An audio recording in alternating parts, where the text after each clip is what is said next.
मैंने सोच लिया है, मैं शर्त पूरी नहीं कर सकता। लेकिन अगर तुमने शर्त पूरी नहीं की तो वो हमारी शादी नहीं होने देंगे। और अगर ऐसा हुआ ना तो मैं अपनी जान दे दूंगी।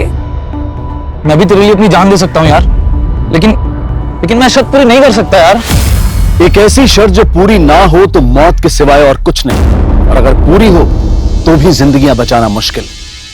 ये कोई शर्त नहीं थी बल्कि मौत का एक खेल था।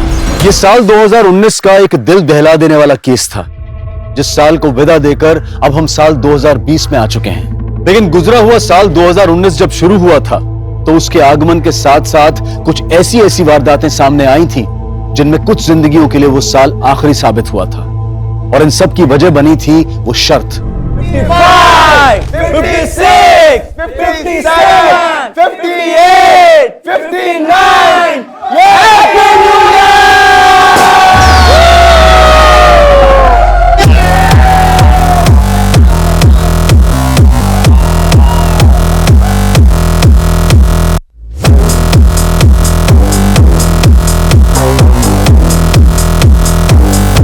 अच्छा गाइस, एक सेकंड।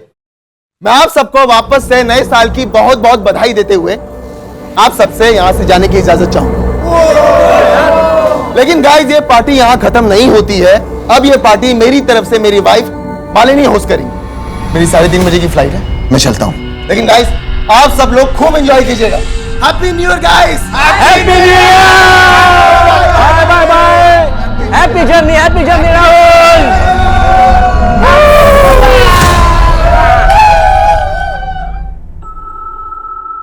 राहुल, तू तो चला जाएगा पर तेरी बहन अभी तक नहीं आई। आपके हमारी फिक्र करने से वो कभी सुधरी है जब सुधर जाएगी। लेकिन राहुल, मम्मी, हम निमिषा को जितना रोकेंगे टोकेंगे वो उतना ही सीन क्रिएट करेगी, इसलिए उसे उसके हाल पे छोड़ दो। उसे जब आना होगा वो आ जाएगी। अच्छा मम्मी, मुझे लेट हो रहा है, आप अपना और मालिनी का ख्याल रखना। 1 हफ्ते में लौट आऊंगा। Happy new year. Same to you. Bye.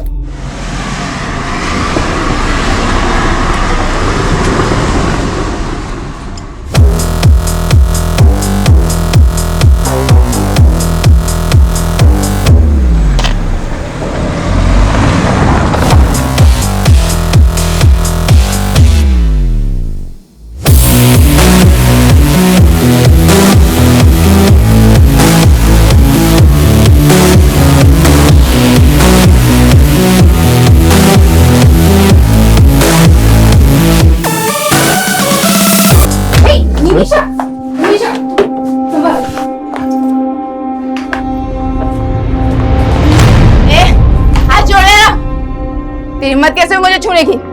होश में आ निमिषा, ये क्या तमाशा लगा रखा है सबके सामने? और तुम दोनों यहाँ खड़े क्यों हो? निकलो यहाँ से। माँ, वो मेरे दोस्त है, उनकी इंसल्ट मत करो। और ये भी तुम्हारी भाभी है। मम्मी जी, जाने दीजिए। Everyone, we are so sorry.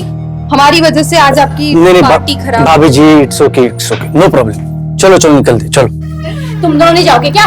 तुमने बिगाड़ा है इसे। रुको, तुम लोग कहीं नहीं जाओगे। हम यही पार्टी करेंगे इन लोगों की आंखों के सामने।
सर, जहाँ पे वो लड़का घायल मिला था, हमने वहाँ पे पूछताछ की तो ये लड़की सामने आई।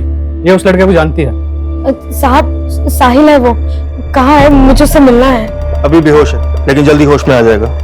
वैसे तुम क्या लगती हो उसकी? मैं दोस्त हूँ उसकी। कितने टाइम से जानती हो उसको? कुछ महीनों से ही जानती हूँ। और रहता कहाँ है वो?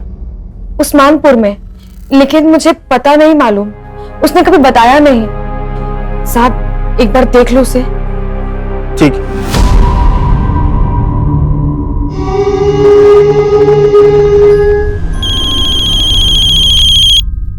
हाँ शर्मा जी।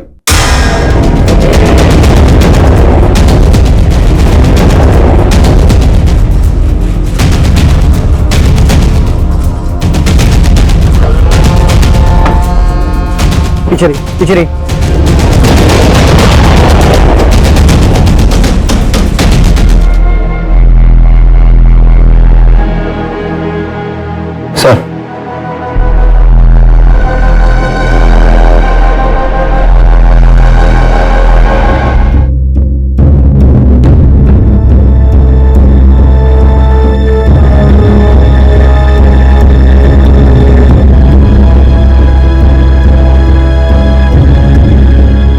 सर, इन 2 मर्डर के साथ साथ इस घर में लूट भी हुई है। 2 कत्ल हुए हैं, लूट हुई है। ये दोनों फीमेल्स यहाँ पे अकेली रहती थी? नहीं सर, एक बेटा राहुल और उसकी बहन निमिषा भी रहती है। राहुल कल मीटिंग के लिए सिंगापुर गए, उसको इन्फॉर्म किया है। और उसकी बहन निमिषा? सो उसका पता नहीं, और उसका फोन भी नहीं लग रहा है। ऐसे भी उसको अपनी फैमिली की कुछ पड़ी नहीं है। मतलब? सर, हमारी सोसाइटी में 5 घर है और हर साल एक घर का नंबर आता है जो न्यू ईयर की पार्टी देता है। कल न्यू ईयर की पार्टी शुरू हुई तो राहुल निकल गया क्योंकि उसको सिंगापुर जाना था, और उसके बाद उसकी बहन नशे की हालत में अपने दोस्तों के साथ आई थी। तुम लोग कहीं नहीं जाओगे, हम यही पार्टी करेंगे। तेरी पार्टी तो मैं अभी बुलाती हूँ। चल जरा, तुम लोग पार्टी। मेरे दोस्त हैं वो लोग, ये लोग मुझे छोड़ के कभी नहीं जाएंगे, और मैं तुम लोगों को छोड़ के अभी जा रही हूँ।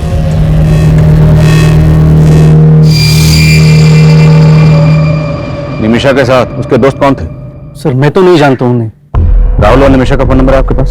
जी सर, पूरी सोसाइटी में कहीं पे भी सीसीटीवी कैमरा नहीं है, और सर यहाँ का गार्ड भी गायब है।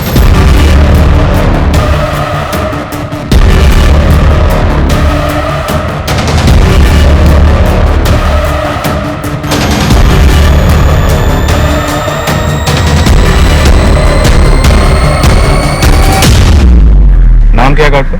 Jaydev Mishra, ASA security agency से हायर किया है। सर, एक दिन उसका राहुल से बहुत बड़ा झगड़ा भी हुआ था। कैसा झगड़ा? राहुल की वाइफ मालिनी को लेकर झगड़ा हुआ था। मालिनी के साथ बदतमीजी कहाँ से गए? छोड़ूंगा नहीं। तो गार्ड को निकाला क्यों नहीं उसी वक्त? सर, उसने माफी मांगी तो उसको फिलहाल नोटिस पीरियड पे रखा हुआ था।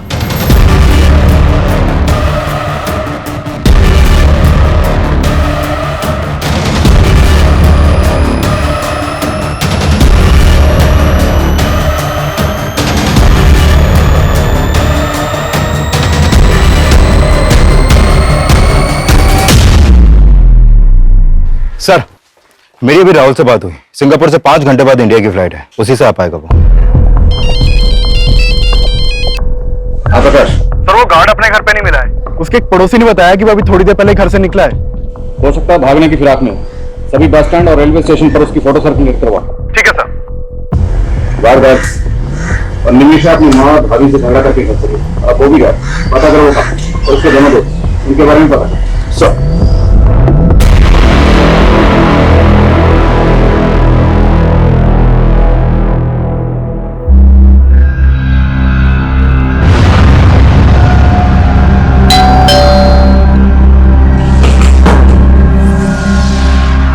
हेलो सर, आपका रेगुलर कोर्स है।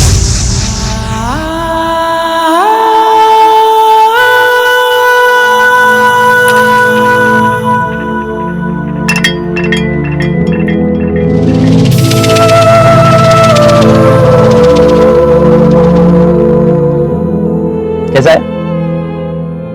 बहुत अच्छा है। चांदनी चौक से खरीदा है, पूरे 200 रुपए में। चांदनी चौक? हमें तो कभी नहीं लेके गए तुम चांदनी चौक, अकेले होके आ गए। अरे यार, तुझे तो मैं कुल्लू मनाली लेके जाऊंगा, पहले एक बार शादी तो कर ले। और मैं तुझे जहन्नुम पहुंचाऊंगा साले, तेरी तो। छोड़ उसे। साले तो तुम हो इसके, होने वाला बहनोई है तुम्हारा, समझे? अगर ऐसा हुआ ना बहन रहेगी ना बहनोई, दोनों को काट के फेंक दूंगा, समझी? साले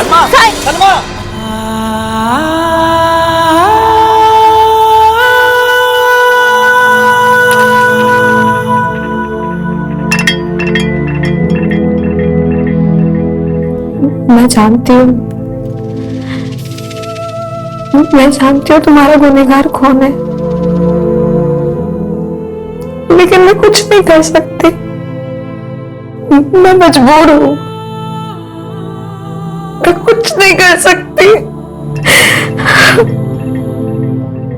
मुझे माफ कर देना साहिल।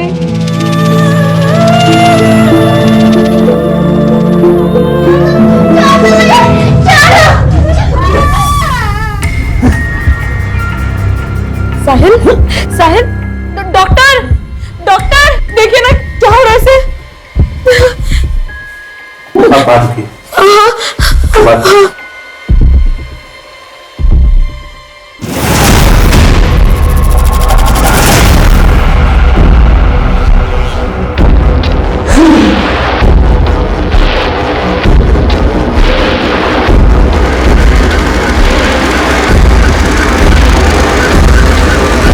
सर वो guard Anand Vihar bus stop से यूपी की बस पकड़ने की फिराक में था, लेकिन उससे पहले हमारी टीम ने उसे दबोच लिया। बस आधे ही घंटे में वो गार्ड यहाँ पर होगा सर। साहब मैंने कुछ नहीं किया। साहब मैंने कुछ नहीं किया। मैं डर गया था कि आप लोग मेरे ऊपर शक करो। राहुल की वजह से तुझे नौकरी छोड़ने का नोटिस मिला था, इसी बात का बदला लिया ना तूने। और राहुल की बीवी के ऊपर तेरी बुरी नजर थी ना। मैडम ने गलत सोच लिया था साहब। अरे भैया वो वाली इंग्लिश फिल्म जरा हमको भी दिखाओगे क्या? भैया बड़ा मजा आएगा, हम कहते थे। Madam sorry. हाथ कैसे लगाया तुमने? और फिर राहुल साहब ने भी आके बेकार में बजा दिया। उस वक्त तू ड्यूटी पे था ना, फिर तेरी ड्यूटी पे रहते इतना बड़ा कांड कैसे हो गया? साहब मानता हूँ कि मैं ड्यूटी पे था, लेकिन उस रात मैंने थोड़ी सी पी ली थी साहब। सुबह जब आँख खुली तो राहुल साहब का घर का दरवाजा खुला दिखा साहब। वहां जाके देखा तो अंदर 2 लाशें पड़ी थी साहब। मैं डर गया कि पुलिस मुझे पकड़ ली और फिर मैं भाग गया साहब वहां से। तू भागा इसलिए था क्योंकि तूने उन किलर्स को एंट्री दी थी। तू भी उनके साथ मिला हुआ था ना। चल सच सच बता, और कौन कौन शामिल है इस कांड में, और ये लूट का माल कहां रखा है? मैं सच बोल रहा हूँ साहब, मुझे कुछ नहीं पता। हमने उस गार्ड को बहुत तोड़ा, लेकिन वो कुछ उगल नहीं रहा। क्या आपको किसी और पर शक है? सर उस आदमी पर भरोसा मत कीजिए सर, पक्का उसी ने कुछ किया है सर, तभी तो वो भाग गया था। आपकी बहन निमिषा कहाँ है? हमें पता चला है कि आपकी बहन की आपकी माँ या आपकी बीवी किसी से नहीं बनती थी, सब उससे परेशान थे। और जिस दिन वो घर से गई उस दिन भी आपकी माँ और बीवी से झगड़ा करके गई। सर आप कहना क्या चाहते हैं? सर वो मेरी बहन है, माना कि वो थोड़ी बिगड़ैल थी, लेकिन सर वो ऐसा कुछ नहीं कर सकती। सर प्लीज आप उसे ढूंढिए। आप हमारी मदद कीजिए। आप निमिषा के दोस्तों के बारे में कुछ तो जानते होंगे। सर मैं हमेशा अपने बिजनेस में बिजी रहता था, और फिर निमिषा को भी पसंद नहीं था कि कोई उसकी पर्सनल लाइफ में इंटरफेयर करे। हमें आपकी बीवी और माँ की कलाई पर ये कुछ मार्क्स मिले। इन मार्क्स से रिलेटेड आपको कुछ भी पता है? ध्यान से देखिए, छोटी से छोटी इंफॉर्मेशन भी हमारे लिए बहुत काम की हो सकती है। सर मेरी तो कुछ समझ में नहीं आ रहा है सर, एक ही झटके में मेरी पूरी फैमिली।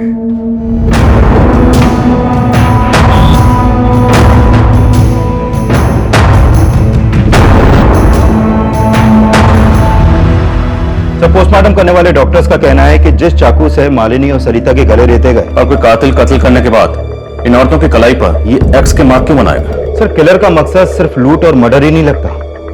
पोस्टमार्टम रिपोर्ट में यह भी सामने आया है कि मालिनी के साथ रेप भी हुआ था, वो भी इसकी हत्या के बाद। कत्ल करने के बाद रेप, ये किलर जो भी है बहुत ही विकृत मानसिकता का है। ये वो गार्ड भी हो सकता है, उसी की मालिनी पर बुरी नजर थी। उस गार्ड को बहुत तोड़ा लेकिन वो कुछ उगल ही नहीं रहा। एक बात और सर, मालिनी की बॉडी पर 2 आदमियों के डीएनए मिले। 2 लोग? उस रात निमिषा के साथ भी उसके 2 दोस्त देखे गए थे।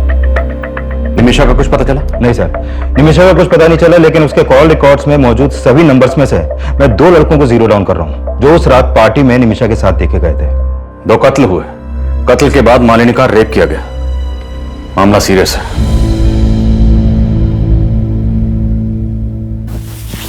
क्या है यार, जब देखो तब कपड़े उतारने के चक्कर में लगे रहते हो।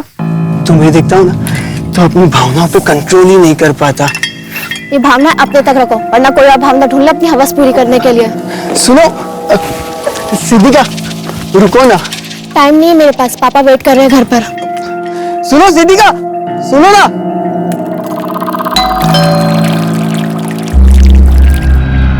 हेलो सर, हेलो, आपका रेगुलर पिज्जा। Thank you. चाय पियोगी? No thank you sir.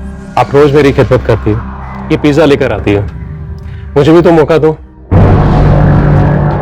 Sir, Nimisha के कॉल रिकॉर्ड में जितने भी नंबर मिले हैं उनमें से मैंने इन 2 लड़कों को जीरो डाउन किया और सब पड़ोसियों ने भी कंफर्म किया है कि यही दोनों लड़के उस रात निमिषा के साथ देखे गए थे। सर, ये है मनोहर, लेकिन इसका फोन बंद है अभी और इसके फ्लैट पर भी कोई नहीं है। और ये है रुपेश, ये मिल गया सर, हमारी कस्टडी में है। सर मुझे मालूम नहीं कि सर निमिषा कहाँ है सर। और मनोहर, वो कहाँ है? मनोहर? कौन मनोहर सर? तो जो मनोहर को घर लेकर गई थी ना निमिषा, कहाँ है मनोहर? निमिषा उसे मनु बुलाती थी सर, मुझे मालूम भी नहीं कि उसका नाम मनोहर है सर। निमिषा मनु का दोस्त है, इसके अलावा मुझे उसके बारे में कुछ मालूम नहीं सर। तो फिर उस रात निमिषा को कहाँ लेकर गए थे तुम दोनों? वो हमें लेके गई थी सर, मैं तो बस उसके साथ था। अरे मम्मी नहीं होती ना तो आज हाथ उठ जाता मेरा उन पे, बेकार में जड़ दिया यार। अबे ये सब छोड़ो यार, अब ये बताओ हम कहाँ जा रहे हैं? जान लूं मैं। अबे तू छोड़ ना यार, तू पुड़िया लेकर आना यार अंदर से। अल्कोहल के ऊपर ड्रग्स लेगी, अबे मर जाएगी। अरे यार, तेरे हिस्से की उम्र खा रही हूँ क्या मैं? तुम्हार अनु, तुम मुझे घर ड्रॉप कर दे यार। ड्राइवर समझा है क्या? चल निकल। मैं बहुत मुश्किल से घर पहुंचा था, मुझे नहीं पता कि उसके बाद वो दोनों कहाँ गए थे। मतलब तो खुद को भी बचा रहा है और मनु को भी। बेटा सच तो यह है कि उन थप्पड़ों का बदला लेने के लिए तूने और मनु ने मिलकर पहले निमिषा की भाभी और माँ को मारा और फिर निमिषा को भी गायब कर दिया। सर ऐसा नहीं है सर। सर मुझे तो कहानी कुछ और ही लग रही है सर। कौन सी कहानी? निमिषा अपनी माँ और भैया भाभी से बहुत तंग थी सर, और मनु निमिषा के लिए कुछ भी कर सकता था सर। मतलब तो कहना चाहता है कि निमिषा ने मन्नू के साथ मिलकर अपनी माँ और भाभी को मरवा दिया और फिर अपनी भाभी का रेप भी करवा दिया। देख, तेरा डीएनए टेस्ट होगा तो सब कुछ सामने आ जाएगा। उससे तो अच्छा है कि तू उगल दे। सर मैंने कुछ नहीं किया सर, मेरी बात मानिए सर, मैंने कुछ नहीं किया सर। मैं सच बोल रहा हूँ सर, मैं सच बोल रहा हूँ नहीं सर, मैंने कुछ नहीं किया सर। हाँ चल, मैं तुझे बात करती हूँ। हाँ, बाद में बात करती हूँ। बाय। Hello sir. हेलो। आज अंदर नहीं बुलाएंगे? अरे आप आइए ना, आपको तो इस घर में हमेशा वेलकम। सर इस मनोहर का एक नाम मन्नू भी है। खबरियों से इंफॉर्मेशन मिली है कि ये मनोहर और मुन्नू एक ड्रग्स पैडलर है।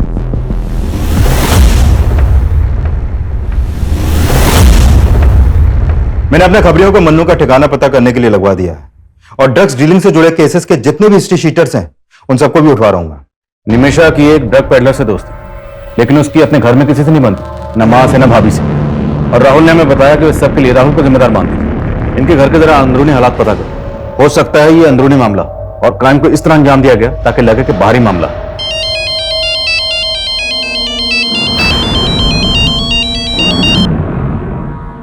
यहां इतना कुछ हो गया और तुम ये सब, प्लीज मुझे फोन करना बंद करो। तुम्हें पता है यहां क्या क्या हुआ है? सर अगर ऐसा है तो इन लाशों पर एक्स मार्क्स की कहानी हमें भटकाने की कोई चाल हो सकती है। अभी तक तो ऐसे ही लग रहा है, बट यू नेवर नो, हो सकता है इन एक्स मार्क्स के पीछे भी कोई और ही कहानी छुपी है। Find out. Okay sir.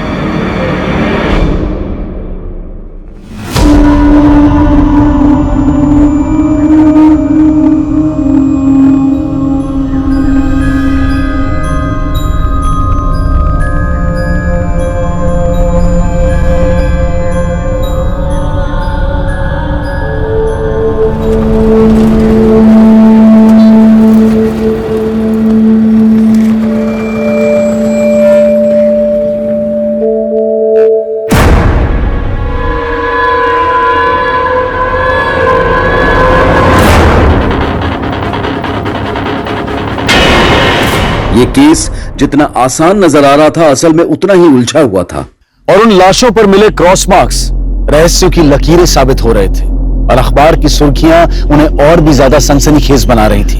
एक तरफ पुलिस मालिनी और सरिता के मर्डर की गुत्थी सुलझाने में जुटी हुई थी और वहीं एक और लड़की का मर्डर हुआ था जो फिलहाल पुलिस की नजर में आया ही नहीं था। लेकिन इस सब में निमिषा और उसके दोस्त मनोहर और मन्नू के गायब होने का क्या रहस्य था? एक तरफ पुलिस निमिषा को भी विक्टिम मान रही थी और वहीं निमिषा के गायब होने की यह थ्योरी भी बनाई जा रही थी कि कहीं इन मर्डर्स में निमिषा का हाथ तो नहीं था। लेकिन इस केस में सबसे चौंकाने वाली बात मालिनी की लाश के साथ हुए रेप का खुलासा था। लिहाजा इस एंगल को मालिनी से जुड़ी बातों से जोड़ना लाजमी था। और फिर इस केस में कुछ ऐसा मिला जिसने पुलिस की थ्योरी को फिर से बदल दिया। सर, मैंने मालिनी के पुराने दोस्तों से बात की तो पता चला कि मालिनी और राहुल का आपस में उनकी शादी से पहले फिजिकल रिलेशन था। लेकिन ये राहुल मालिनी से शादी करने के बजाय किसी और लड़की से शादी कर रहा था, जिसके बाद मालिनी ने राहुल पे उसका रेप चार्ज लगाने की धमकी दी थी। व्हाट? हाँ सर, और इसी धमकी के डर से राहुल ने मालिनी से शादी की थी। सर, आपको कोई गलतफहमी हुई है। शादी करना चाहता है तो किसी और से, लेकिन करनी पड़ गई मालिनी से, है ना? जी, प्रेरणा को देखते ही मुझे राहुल पे नाज हो गया। बहुत प्यारी बच्ची है आपकी। और जब आपको आपके बेटे की हरकतों के बारे में पता चलेगा ना, तब घिन आएगी आपको। कौन हो तुम और अंदर कैसे घुस गई? वो तुम अपने भाई से पूछो क्या लगती हूँ मैं उसकी। इसका अफेयर मुझसे है और शादी इस लड़की से कर रहा है। अगर तुमने मुझसे शादी नहीं की ना, तो मैं मॉलेस्टेशन का केस तुम पर फाइल कर दूंगी।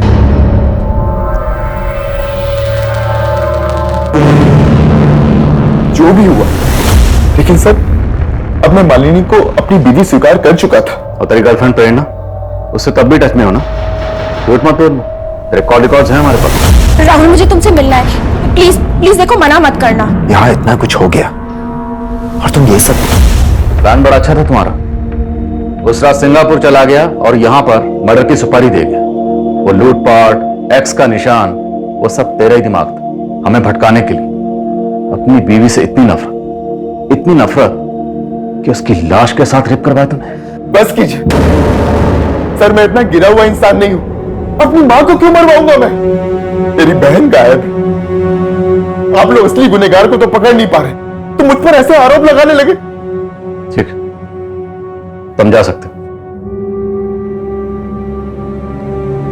इस पर इसकी गर्लफ्रेंड प्रेरणा, नजर रखो दोनों। सर, कंट्रोल रूम से फोन आया था, बुद्धा गार्डन के पास एक लड़की की लाश मिली है।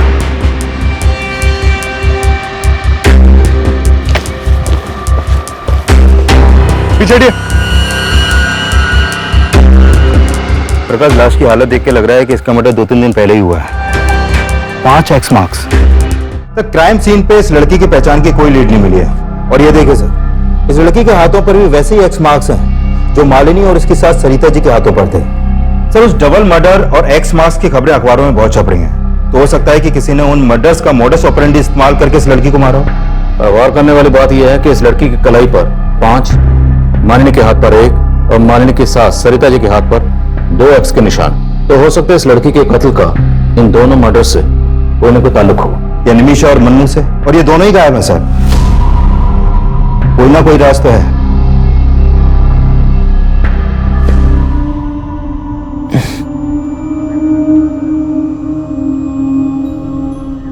साहिल, साहिल, नर्स आंखें खोल रहा है।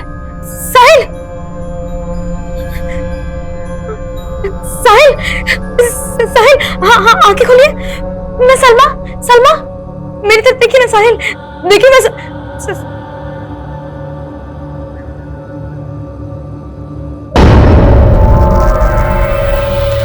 हमारा रिश्ता किसी गलतफहमी की वजह से नहीं टूटा था। मालिनी ने जो कहा था वो एक सच था, और जब मैं उससे झूठ बोलकर तुम्हें मनाने की कोशिश कर रहा था तो तुमने नहीं माना। देखो राहुल, मैं पुरानी बातें दोहराना नहीं चाहती। तुम एक होने के बाद भी तुम्हारी कमी हमेशा महसूस की है मैंने। और अब जो तुम कर रही हो वो मुझे सही नहीं लग रहा। क्या कहना चाहते हो तुम? क्या कर रही हूँ मैं? ये मन्नू ड्रग पेडलर, कब तक ढूंढते रहेंगे उसे? अभी तक कोई लीड क्यों नहीं मिली? सर, हमने जिन ड्रग पेडलर्स को उठाया था उनके पास से मन्नू के 2 नंबर मिले थे, लेकिन सर दोनों नंबर बंद आ रहे हैं। तो क्या करें? आपके हाथ रख के इंतजार करें कि वो अपना नंबर कब ऑन करेगा? 24 घंटे का वक्त है। 24 घंटे के अंदर अंदर ये मन्नू मुझे यहां चाहिए। Sir, coming sir. कहाँ? तो जिस लड़की की लाश हमें जंगल में मिली थी उसकी पहचान पता चल गई है। उस लड़की का नाम सिद्धिका है। इस सिद्धिका का मालिनी या उसकी सास सरिता से कोई कनेक्शन? नहीं सर, ऐसा तो कोई कनेक्शन नहीं मिला। इवन सिद्धिका के फादर तो राहुल की फैमिली में से किसी को जानते तक नहीं है। लेकिन हाँ सर, सिद्धिका के एक बॉयफ्रेंड का पता चला है। इसका नाम है कौशल। और सर, साकेत पुलिस से पता चला है कि सिद्धिका का फोन जिस एरिया में बंद हुआ था, उस एरिया में इस कौशल का फोन भी अक्सर एक्टिव रहता था। साहिल, बताओ कौन था वो? किसने तुम्हें जान से मारने की कोशिश की थी?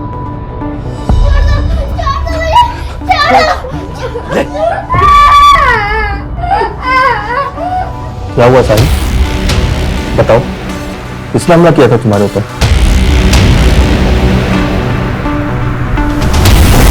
मैंने किसी को नहीं मारा सर। तिवारी, सर, मैं तो सिद्धिका से बहुत प्यार करता था, मैं उसको क्यों मारूंगा? जहां पर सिद्धिका की लाश मिली वहीं पर तू उससे मिलता था।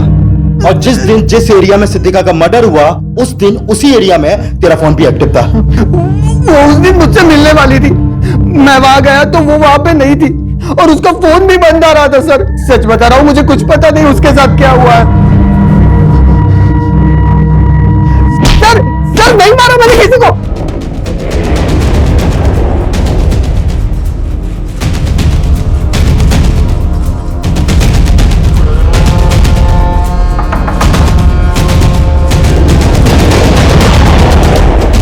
पुलिस, चल।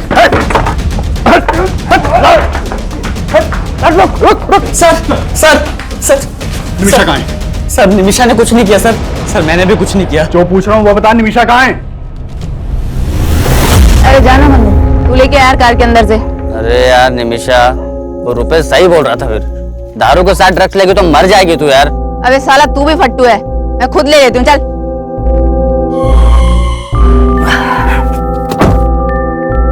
निमिषा, ए निमिषा, निमिषा,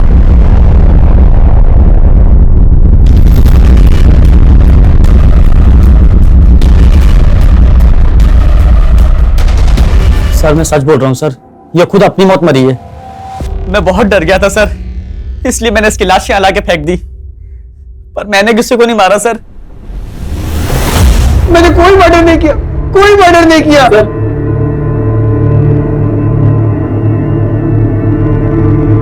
तेरा बाप आया तेरी जमानत लेकर, अभी तो छोड़ रहा हूं, लेकिन पता चला कि तूने कुछ किया है तो बचेगा नहीं तू।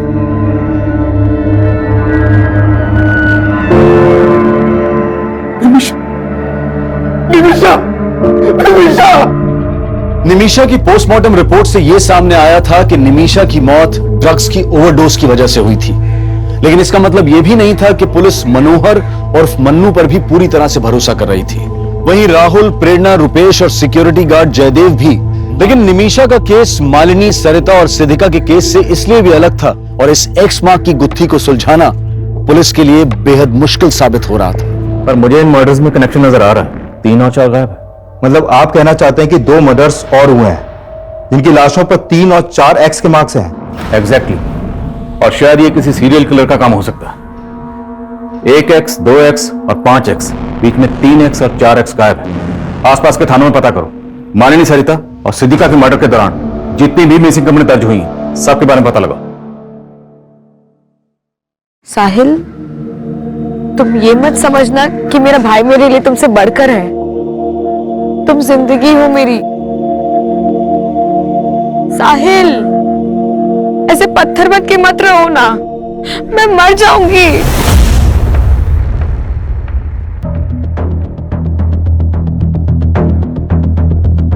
जैन सर। लेकिन अभी भी इन तीनों केसेस की कड़ियां आपस में ठीक से मिल नहीं रही हैं। सिद्धिका, सरिता और मालिनी के बीच में हमें कोई कनेक्शन नहीं मिला, लेकिन इन तीनों वारदातों के बीच में कोई ना कोई कनेक्शन जरूर है, और वो कनेक्शन क्या है इसका हमें पता लगाना है। हेलो सर, योगेंद्र शर्मा के पड़ोसियों से पता चला है कि काफी टाइम पहले तक यहाँ पर एक मेड भी काम करती थी, जो काफी दिनों से यहाँ पर नहीं दिखी। कौन थी वो मेड, और उसका इस कत्ल से क्या ताल्लुक? सर, उस मेड के बारे में तो यहाँ पर ज्यादा लोग नहीं जानते, लेकिन एक कॉमन बात का पता चला है। हाँ सर, योगेंद्र जी मेरे दूर के कजिन थे। आपके दूर के कजिन का कत्ल भी ठीक उसी वक्त हुआ जिस वक्त आपकी पड़ोसन। ये इत्तेफाक हमें कुछ समझ में नहीं आया। सर, मुझे भी कुछ समझ में नहीं आ रहा। योगेंद्र भैया से महीनों पहले बात हुई थी मेरी। क्या बात हुई थी? उन्हें एक मेड की जरूरत थी। मैंने अपनी मेड से कहा कि एक टाइम उनके यहाँ भी काम कर लिया करे। आपकी मेड? वो तो काफी दिनों से छुट्टी पे गई हुई है। नाम क्या आपकी मेड का? सलमा। दिखने में तो बहुत सीधी सादी लगती थी। रहती कहाँ? उस्मानपुर में कहीं। एक दिन यहाँ काम मांगने के लिए आई थी तो हमने उसे रख लिया था। उस्मानपुर में एग्जैक्टली कहाँ? सर वो तो पता नहीं। आपको उसका एड्रेस नहीं पता और आपने बिना पुलिस वेरिफिकेशन के उसको अपने यहाँ काम पे रख लिया? फोटो है? शायद मेरे मोबाइल में हो सकता है। देखिए फोटो। सर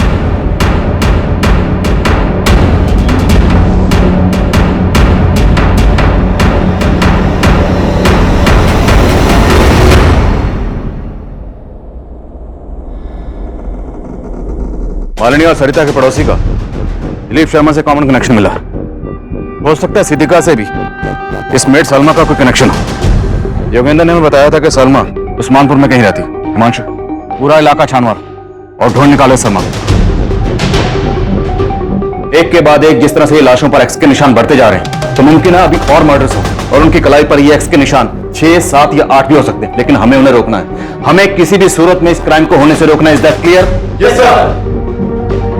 पुलिस ऐसी हत्याओं को रोकने की कोशिश में भी जुटी थी और सलमा की तलाश में भी कोई कसर नहीं छोड़ रही थी। साल 2019 की 1 जनवरी से लेकर अब तक पूरे 28 दिन गुजर चुके थे और पुलिस को 28 जनवरी 2019 को एक अहम लीड मिली। सर तकरीबन 10 दिन पहले 18 जनवरी की रात बाईपास रोड के पास वाले जंगल में हमें एक साहिल नाम का लड़का घायल अवस्था में मिला था सर। और सर ये लड़की सलमा उसकी दोस्त थी जो हॉस्पिटल में उससे मिलने आया करती थी। सर साहब साहिल है वो। कहाँ है? मुझे उससे मिलना है। अब कहाँ है लड़की? सर 3 दिन पहले ये लड़की उस लड़के को हॉस्पिटल से डिस्चार्ज करा के ले गई थी। कहाँ ले गए? सर उसने एड्रेस लिखवाया था लेकिन जब हमने चेक किया तो एड्रेस गलत निकला सर। और वो लड़का, उसको क्या हुआ था? सर उसके ऊपर जानलेवा हमला हुआ था। जब उसे होश आया तो हमने उसका बयान भी लिया था। मैं तो जा रहा था सर, किसी ने पीछे से चाकू घोंप दिया सर। उसके बाद क्या हुआ मुझे नहीं पता सर। लेकिन लड़के ने किसी के ऊपर शक नहीं जताया सर। उस लड़के की बॉडी पर या कहीं भी इस तरह का कोई मार्क्स था? नहीं सर, हमें तो मामला लूट का ही लग रहा था क्योंकि उसका पर्स और मोबाइल दोनों गायब थे सर। इसलिए तुमने उनको जाने दी? एक आम लड़की ने गलत एड्रेस लिखवाया और चकमा देके निकल गई and you call yourself A policeman. इतनी लापरवाही कैसे कर सकते? कुछ आइडिया आपको? इतने मर्डर हो रहे? 31 दिसंबर की रात को रोहिणी में 2 मर्डर हुए, फिर 6 जनवरी को केशवपुर में 2 मर्डर हुए, 14 जनवरी को एक लड़का एक लड़की का मर्डर हुआ और 18 जनवरी को तुम्हें एक लड़का मिला जिस पर चाकू से जानलेवा हमला हुआ। और 20 दिसंबर से मैं सलमा को ढूंढ रही हूं। कब से? 20 दिसंबर से। And today is what? 28। 8 दिन बाद तुम हमारे पास आए। Sorry sir. Thank you. Photo ली आपने उस लड़के की? जी सर।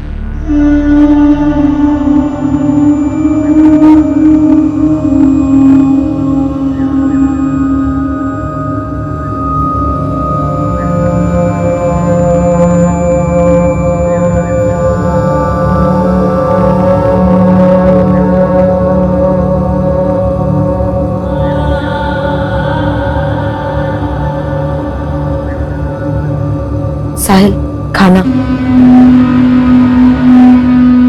साहिल अभी भी गुड़िया के बारे में सोच रहे हो? साहिल उसके बारे में सोचना बंद करो वरना घुटते रह जाओगे।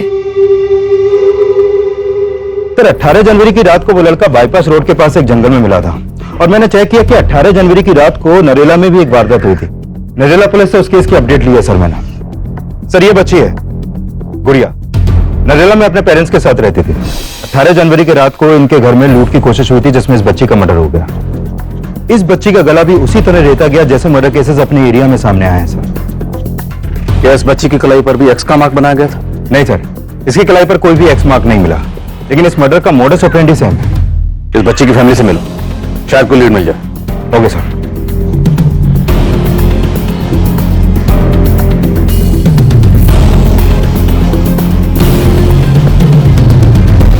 सर उस रात हम सब सो रहे थे, घर के दरवाजे का लेस भी अंदर से लगा हुआ था। समझ में नहीं आ रहा हूँ लुटेरे हमारे घर में अंदर कैसे घुसे थे। इस लड़की को जानते हैं आप? ये तो हमारी मेड थी साहब। मेड? जी। अभी कहाँ ये? इसने तो कुछ महीने पहले काम छोड़ दिया। ये लड़की सलमा इन लोगों के लिए रेकी करती होगी। ये पक्का कोई ऑर्गेनाइज्ड गैंग है। और इस लड़के साहिल की फोटो सर्कुलेट करो, जितनी जल्दी हो सके ढूंढो इन दोनों को। चलो।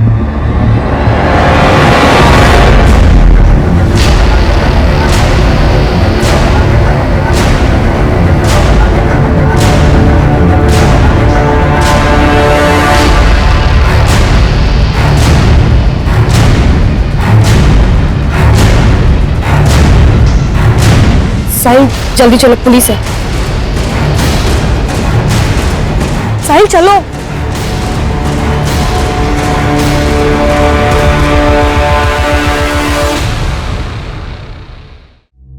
दर्द हो रहा है?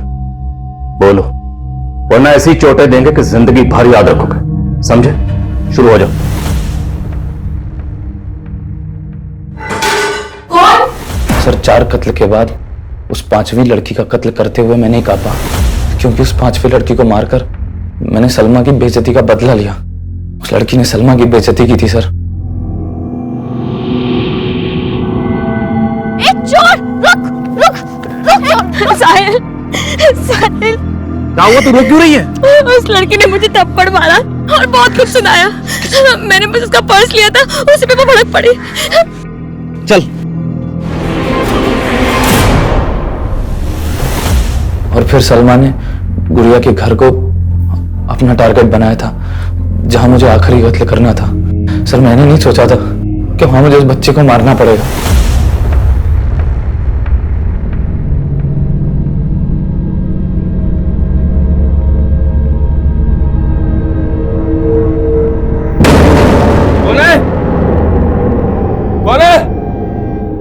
कौन है? अरे मैंने उस बच्ची को मार तो दिया सर, लेकिन उसकी चीखें आज भी मुझे डराती हैं। सर उस बच्ची को सलमा के साथ हंसता देखा था मैंने। मालूम नहीं था कि उस बच्ची को भी मैं, सर अगर गुड़िया मेरी पहली शिकार होती तो मैं कभी दूसरी हत्या ना कर पाता। अरे मर गया लगता है ये।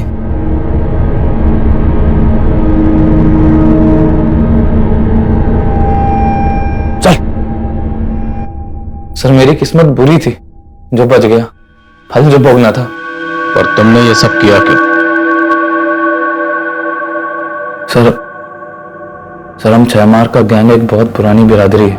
हमें परंपरा है कि हम अपने घरों से दूर चले जाते हैं और फिर जाके तय करते हैं कि लूटना किसे। साहब हम इसमें शहर के लोकल गुंडों की मदद लेते हैं, जो हमें ऐसे लोगों के बारे में बताते हैं। ऐसे परिवारों को जिनकी आपस में बनती नहीं है, जो अकेले रहते हैं। जी सर। फिर सलमा वहां काम मांगने के लिए जाती है या फिर किसी ना किसी बहाने से वहां का मुआयना कर लेती है। और फिर तुम वहां जाकर मारकाट मचाते हो और तुम दोनों अपनी झोलियां भरकर निकल जाते हो वहां से। सर ये सब मैं पैसों के लिए नहीं कर रहा था सर, वही मजबूरी थी सर। शर्त पूरी करनी थी। कैसी शर्त बे? सर हम 6 मारों में एक परंपरा होती है, अगर सर हमारी बिरादरी के लड़के को शादी करनी होती है तो उसे 6 हत्याएं करनी पड़ेंगी सर। सर मैं और सलमा एक दूसरे से बहुत प्यार करते हैं। हम दोनों एक दूसरे से शादी करना चाहते थे सर। हम लोग नई जिंदगी जीना चाहते हैं, इस अपराध से दूर जाना चाहते थे। और सर जब मैंने सलमा के अब्बा से ये बात की तो उन्होंने यही शर्त रखी। हमारे छोरे को सलमा पसंद है, शादी के बाद वो उसे खुश रखेगा। सलमा से शादी करनी है तो इसे 6 कत्ल करने होंगे। मतलब अगर शादी करनी है तो उससे पहले 6 हत्याएं करनी पड़ेंगी। लेकिन सर मैं सब करना नहीं चाहता था सर अगर मैं ऐसा नहीं करता तो वो हमारी शादी नहीं होने देते, और सर अगर हम भागते तो वो हमें मार देते।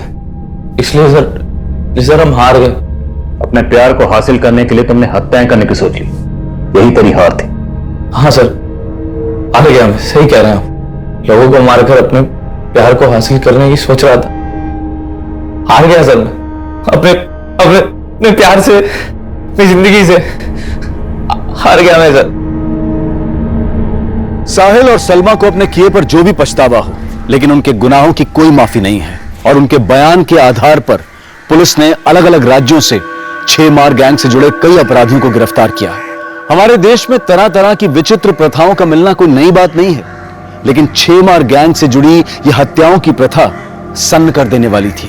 और हैरान कर देने वाली बात तो यह है कि आज भी इस तरह के गैंग हमारे देश के कई हिस्सों में एक्टिव हैं, जो अलग अलग तरह के हथकंडे अपनाकर हमारे घरों में घुसने की फिराक में कोई ना कोई जाल बिछा रहे होते हैं। पुलिस लगातार ऐसे गैंग से सतर्क रहने के लिए हिदायतें जारी करती रहती है और इनसे सतर्क रहना हम सबके लिए बहुत जरूरी है।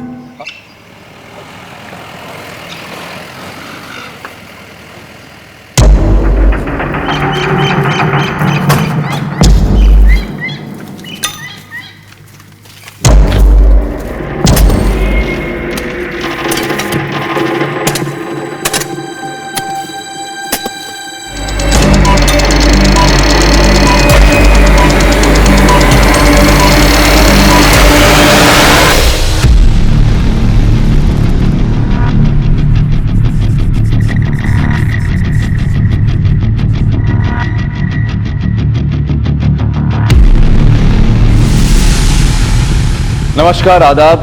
मैं अनूप सोनी क्राइम पेट्रोल सतर्क के ब्लैक हेडलाइंस अध्याय के आज के एपिसोड में आप सबका स्वागत करता हूं। कहते हैं कि समय हर घाव को भर देता है, लेकिन कुछ घाव ऐसे होते हैं जो भर तो जाते हैं लेकिन हमेशा के लिए एक दर्द छोड़ जाते हैं। आज के ब्लैक हेडलाइंस अध्याय के केस में भी कुछ ऐसा ही हुआ था। जब कुछ पुराने पाप उभर कर नए रूप में सामने आए तो उन्होंने कई जिंदगियों को जुर्म की चपेट में ले लिया। शादी कर ले उससे, लेकिन सोना मत। उसके साथ सोई ना तो फिर देख लेना।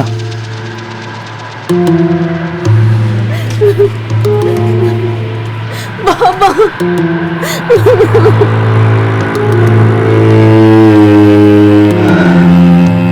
तुम तो कह रहा था शादी नहीं करेगा। अरे यार, करनी पड़ रही है, बाबा नहीं मान रहे थे।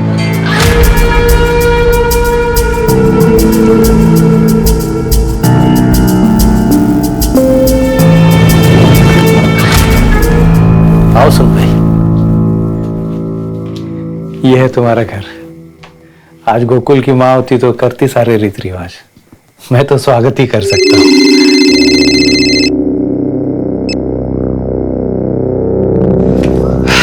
क्या साला, सबकी शादी में तू बाल्टी भर के दारू पीता और खुद की बारी आई तो बात तक नहीं किया, सीधा घुस गया घर में। देखो अपने बड़ा फुलटू पीने का है। चल चल, ठीक है। आउट मत होना, समझा ना भाई लोग। गोकुल गोकुल गोकुल।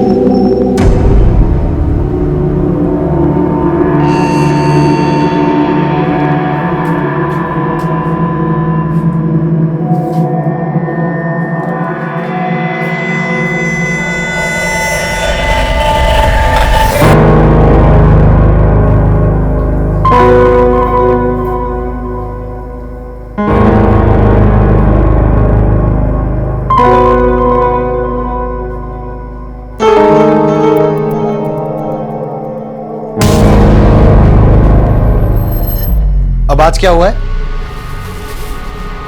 सर दर्द है। एक और बहाना। 15 दिन हो गए हमारी शादी को। अगर यही सब करना था तो शादी क्यों की? थक गया हूं तुम्हारे बहाने सुन सुन के। कभी सर में दर्द, कभी पेट में दर्द। बहाना नहीं आओ, सच में दर्द है।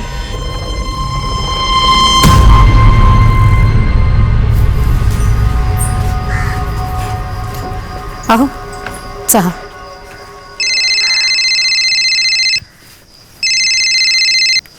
हेलो, हाँ साहब, चलेंगे ना साहब? हो साहब, मैं अब भी निकलता हूँ। मुंबई का भाड़ा है, मैं बस यूं गया और यूं आया। और वैसे भी आज की रात मेरे लिए बहुत स्पेशल है। लवकर है। कहाँ जा रहे हैं? मुंबई जा रहा हूँ बाबा। अच्छा, सीधे जा और सीधे आ, दोस्तों के साथ बैठने आने कहीं। और कितने बजे तक आएगा? 11 बजे तक लौट आऊंगा बाबा।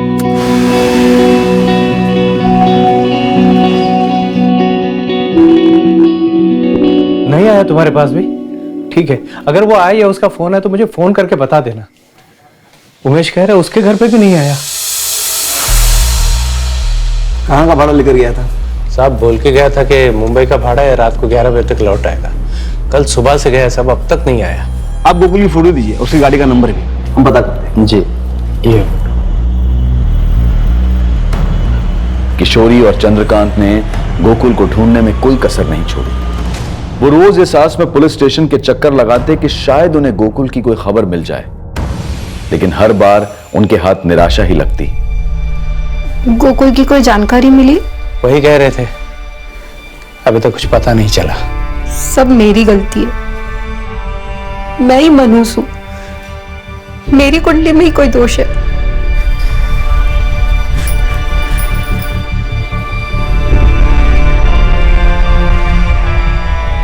समय बीतता गया, लेकिन लाख कोशिशों के बावजूद गोकुल का कुछ पता नहीं चला।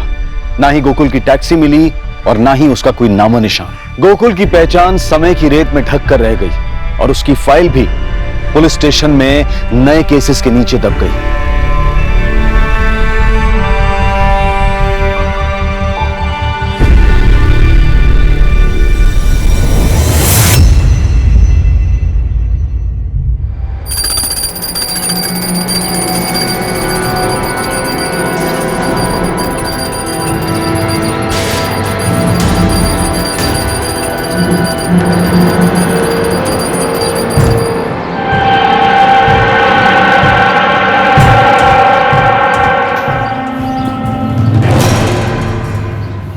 किशोरी, क्या कर रही हो ये? क्या कर रही हो तुम?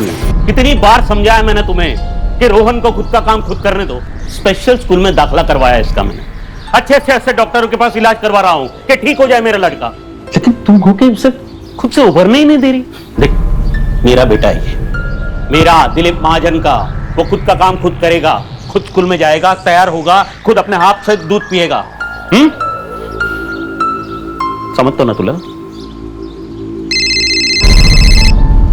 हाँ बोल। हाँ ठीक है, चल ठीक है, ठेव। वो वाघमारे को बोल के रेती का ट्रक छुड़ाने के लिए बोलो। साइड पे काम अटका हुआ है।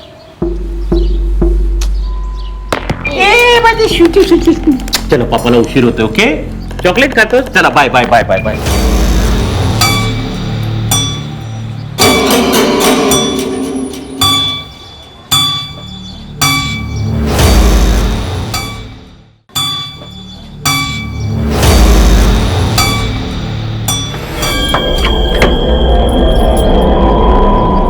अबे सुनील, तू?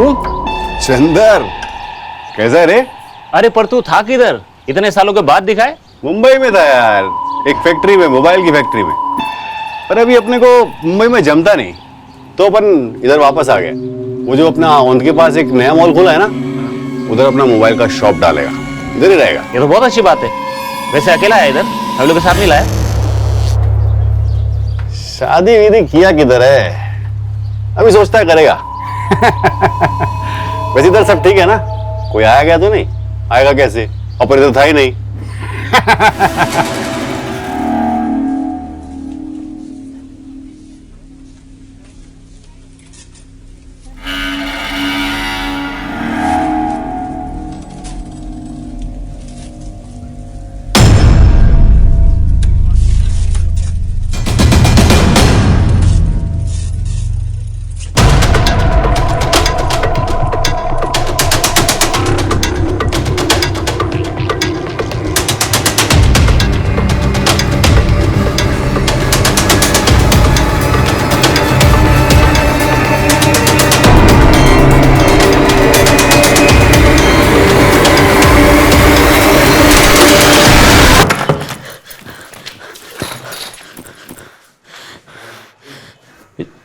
काय झालं रे किशोरी? आज वो पीछा करते करते घर तक आ गया, अभी भी बाहर ही खड़ा है।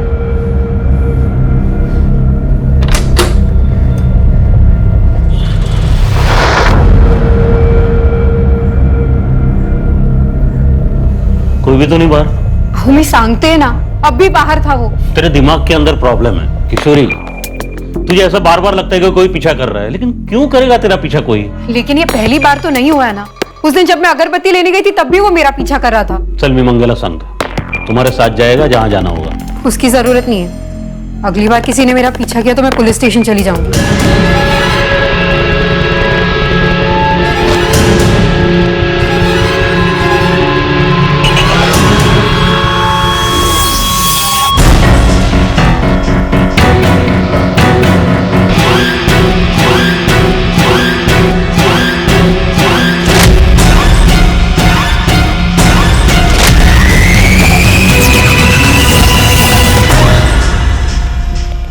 अक्सर देखा गया है कि जब भी हमारे जीवन में कोई अप्रत्याशित घटना होती है तो हमारे प्रियजन, हमारे आसपास के लोग उसे बहुत लाइटली लेते हैं। लेकिन कभी कभी इन घटनाओं में लापरवाही बरतना बहुत भारी पड़ जाता है और हम बेवजह किसी ऐसी बड़ी घटना का शिकार हो जाते हैं जो हमारी सोच से भी परे होती है।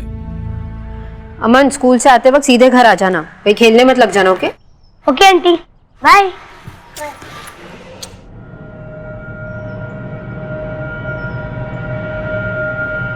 संगीता, हाँ ताई, मैं मार्केट होकर आ रही हूँ, माधुरी का ध्यान रखना, मला जरा वेळ लागेल ना। जी।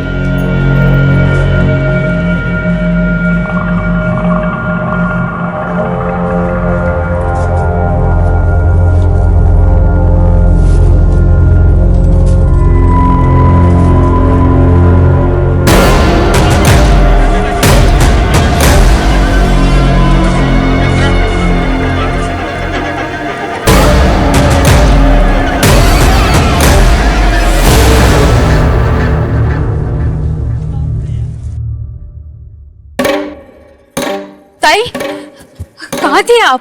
कब से आपको फोन कर रहे हैं? अरे फोन की बैटरी खत्म हो गई। पण झालं का, इतनी क्यों परेशान है तू? रोहन बाबा अब तक स्कूल से नहीं लौटे हैं, तो साहब उनको स्कूल में देखने गए थे, तो पता लगा कि वो स्कूल पहुंचे ही नहीं थे। पहुंचा नहीं मतलब? अरे नाही रे, तिकडे बघितला मी। तुम लोग डेपो के उधर जाओ, ठीक है? हाँ, मंग्या को भी बोलो। कहाँ थे तुम? तुम्हारा फोन भी बंद आ रहा है। अरे मुझे नहीं पता, मेरी फोन की बैटरी खत्म हो गई थी। पण रोहन को टाइम मिला? पता नहीं चला अभी तक उसका कुछ। सुनो ना, लेट नहीं करते, पुलिस स्टेशन चलते। संगीता, घर का ध्यान रखो। चल। रोहन घर से स्कूल पैदल जाता है? जी पैदल जाता है सर, उसका स्कूल हमारे घर के पास ही। वो हमारे मोहल्ले के ही तो बच्चे, अमन और अतुल, उनके साथ ही रोज स्कूल जाता है और वापस आता है। सर ये तीनों साथ में स्कूल जाता है, लेकिन रोहन का स्कूल पहले पड़ता है एक गली में, जहाँ से वो अकेले जाता है। सर मैं स्कूल गया तो पता चला कि रोहन आज स्कूल पहुंचा ही नहीं। कोई रिश्तेदार वगैरह उनके घर चला गया हो, पता किया आपने? सर ऐसे तो कोई रिश्तेदार है नहीं, लेकिन स्कूल के टाइम पे स्कूल ना जाकर रोहन अकेला कहीं क्यों जाएगा? आपको किसी पे शक है? किसी के साथ कोई झगड़ा, कोई दुश्मनी? नहीं सर, ऐसा तो कुछ नहीं है। सब पिछले कुछ दिनों से कोई मेरा पीछा कर रहा है। जी सर, 2 दिन पहले पुलिस स्टेशन आई थी और मुझे बताया भी था कि कोई इनका पीछा कर रहा है। सर एक आदमी मेरा पीछा कर रहा है। कौन है, आप जानते हैं उसे? नहीं, मैं जानती नहीं हूँ, लेकिन वो अभी भी बाहर खड़ा है। आइए मेरे साथ।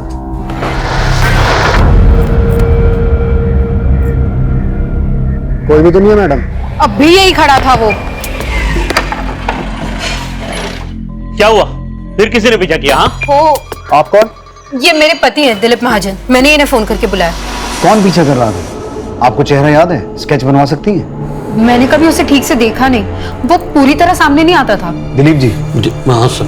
आप काम क्या करते हैं? हाँ, मैं कॉन्ट्रैक्टर हूँ, सिविल। तो आपको किसी का फोन आया, I mean फिरौती के लिए? अभी तक तो नहीं सर।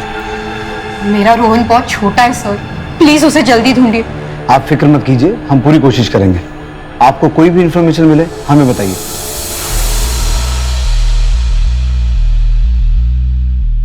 सुहास, बच्चा बोल नहीं सकता, सुन नहीं सकता, बहुत छोटा है, मोहल्ले के और 2 बच्चों के साथ स्कूल जाता है, तो रास्ता भटकने का तो कोई चांस नहीं है। खैर, तुम उन दोनों बच्चों और स्कूल से पता करो, देखो क्या पता चलता है। रमाकांत, तुम रोहन के स्कूल से लेकर घर तक पूरा रास्ता चेक करो, साथ ही उसकी फोटो हर जगह सर्कुलेट करवाओ। बस स्टेशन, रेलवे स्टेशन, हर जगह सर्च करवाओ। कोई भी इंफॉर्मेशन मिले इंपॉर्टेंट हो सकती है। ये सब तुम्हारे कारण हुआ है। रोहन को स्ट्रॉन्ग बनाओ, स्कूल अकेला भेजो, यही बोलते थे ना तुम। आता बगा, मेरे बेटे का किसी ने किडनैप कर लिया। किशोर, तू ऐसा क्यों समझती है कि किसी ने किडनैप कर लिया उसे? देख देख, पुलिस ढूंढ रही है उसे, मिल जाएगा वो। पता नहीं किस साल में होगा मेरा रोहन। हाँ अंकल, सुबह तो हम साथ ही गए थे। वो जो टर्निंग आती है ना, वहां से रोहन अपने स्कूल चला गया और फिर हम अपने स्कूल चले गए। और स्कूल छूटने के बाद? स्कूल छूटने के बाद वो टर्निंग पे हम वहाँ वेट कर रहे थे रोहन का, लेकिन फिर वो आया ही नहीं। बेटा, जब आप स्कूल जा रहे थे तब आपको ऐसा लगा कि कोई आपका पीछा कर रहा था? नहीं अंकल, ऐसा तो नहीं लगा।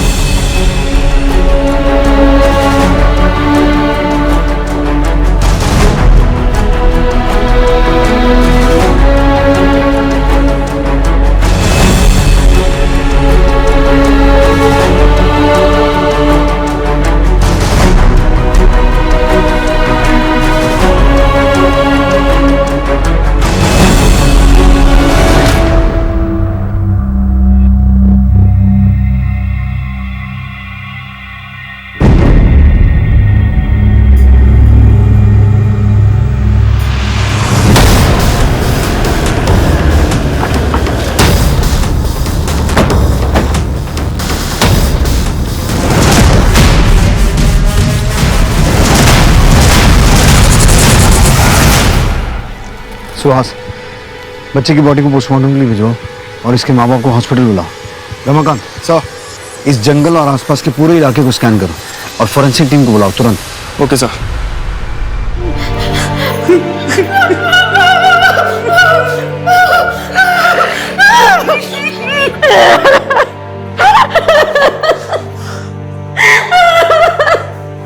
किशोर, ये उसी का काम है। मार दिया उसने मेरे बच्चे को। मैंने पहले भी कहा था, किसी ने नहीं सुनी।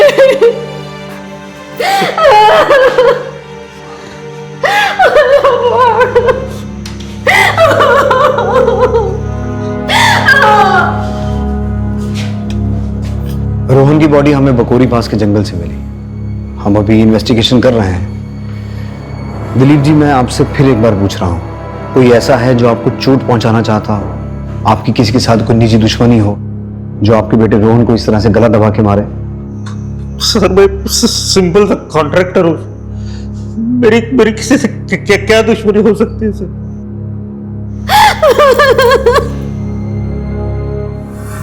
हे बघा, इथे मिसिंग कंप्लेंटची लाइन लगलेली आहे और वैसे भी सरकार 7 साल के बाद मृत्यु का अनुमान लगाकर केस को बंद कर देती है और आपके केस को तो 9 साल हुए हैं। फिर आपका बेटा तो जवान था, अगर जिंदा होता तो लौट कर नहीं आता। लौट कर नहीं आएगा मतलब मर गया क्या? अगर मर गया तो ऐसे पक्की खबर दो ना, तो फिर मैं बार बार आपके यहाँ नहीं आऊंगा।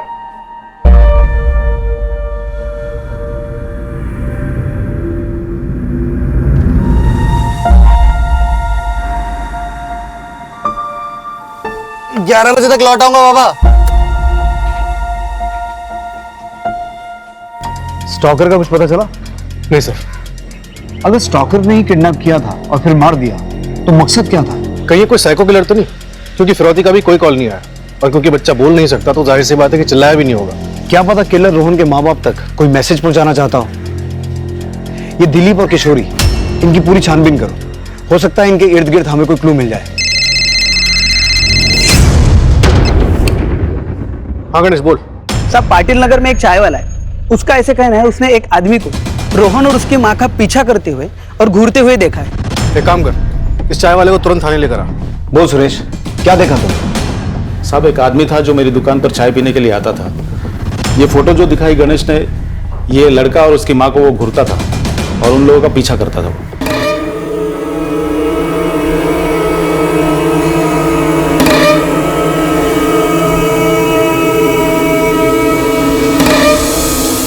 कौन था वो आदमी? इससे पहले भी तेरी दुकान पे कभी आया है? नहीं साहब, वो कुछ दिनों से मेरी दुकान पे आ रहा था।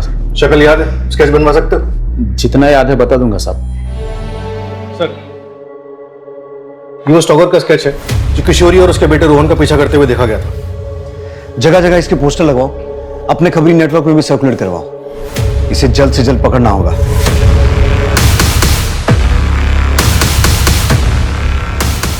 हाँ, कुछ ऐसा ही था वो आदमी जो मेरा पीछा करता था, पर इसने रोहन को क्यों? किशोरी जी, आपने तो इसे देखते ही पहचान लिया, लेकिन जब पिछली बार हमने आपसे स्टॉकर का चेहरा पहचानने की बात की थी तो आपने इनकार कर दिया था। सर, मैंने आपको पहले भी बोला था, ऐसे साफ साफ मुझे याद नहीं, क्योंकि वो कभी पूरी तरह सामने नहीं आता था। ये कौन है मैं इसे नहीं जानती।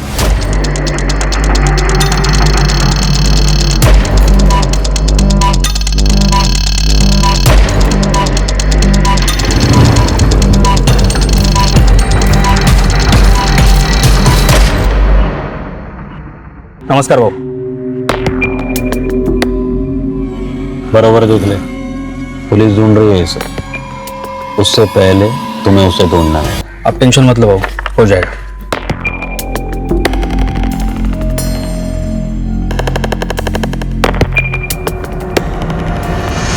सर, उस स्टॉकर का पता चल गया, लेकिन हैरानी की बात यह है कि उस पर हमला हुआ है और इस वक्त उसका इलाज सिटी हॉस्पिटल में चल रहा है।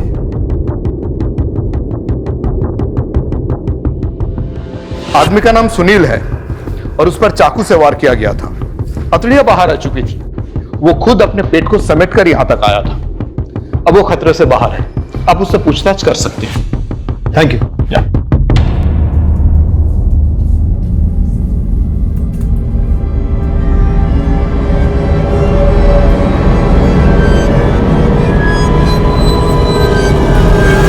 क्या नाम है तेरा? सुनील साहब। ये क्या हुआ, कैसे हुआ? अपन पैदल अपने घर वापस जा रहा था, तभी रास्ते में